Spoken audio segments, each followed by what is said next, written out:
After intense speculation as to who captured young and restless Sharon and Phyllis and locked them up together, fans were blindsided by the reveal of the kidnapper's identity. Suffice it to say, he wasn't on our radar whatsoever.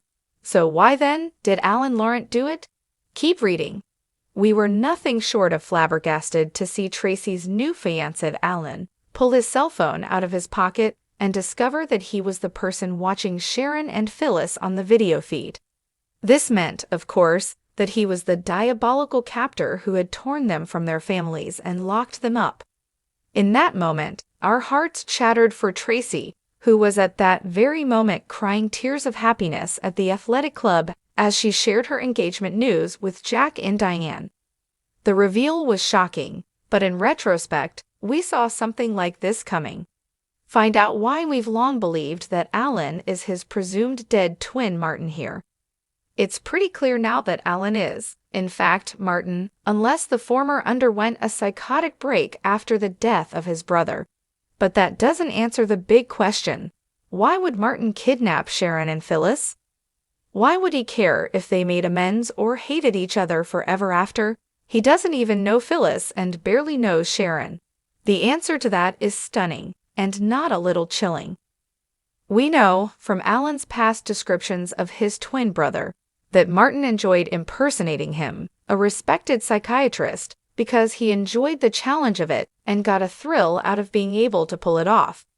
As we found out when Martin fooled Ashley into believing he was her good friend Alan, he was incredibly skilled at the deception. Looking at the situation with Ashley, and knowing what we do now, it's clear he not only manipulated the abbot into thinking he was Alan, but may have done something during her initial meeting with him in Paris to send her headlong into the dead spiral and bring out her alters. That then led to him convincing her to sign herself into a clinic overseas to get help to discover a childhood trauma, thus getting her out of the way whilst he pursued her sister. Ashley, meanwhile, had no luck discovering this terrible event in her past, which makes us wonder if it even exists, or was just another manipulation by Martin.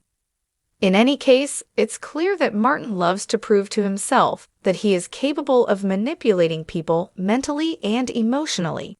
It's a game for him, a challenge, like the one he's playing with Sharon and Phyllis. But why experiment on two women he doesn't even know? Well, our guess is that it stems from Sharon having been unlucky enough to have crossed his path and intrigued him. Young and restless fans will recall that he first met Sharon when Tracy introduced them in the athletic club one day. Sharon was clearly disturbed on that occasion, believing she had killed Heather and still under the influence of the PCP. That would have caught his attention.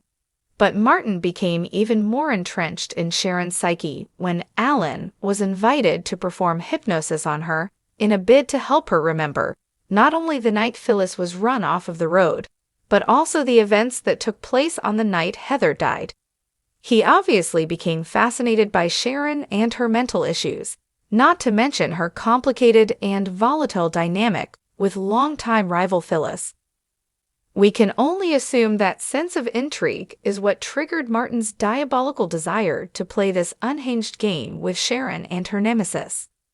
To find out if he could achieve the seemingly impossible and force the enemies to work through their issues and team up, not only survive, but to escape.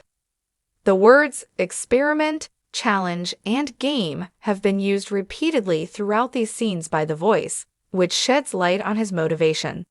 But the idea that he has mentally and physically tortured these women and treated them like lab rats simply for the thrill of it, and to satisfy his demented ego, is downright chilling. Could there be more to it? It's possible, but that will have to be revealed in time.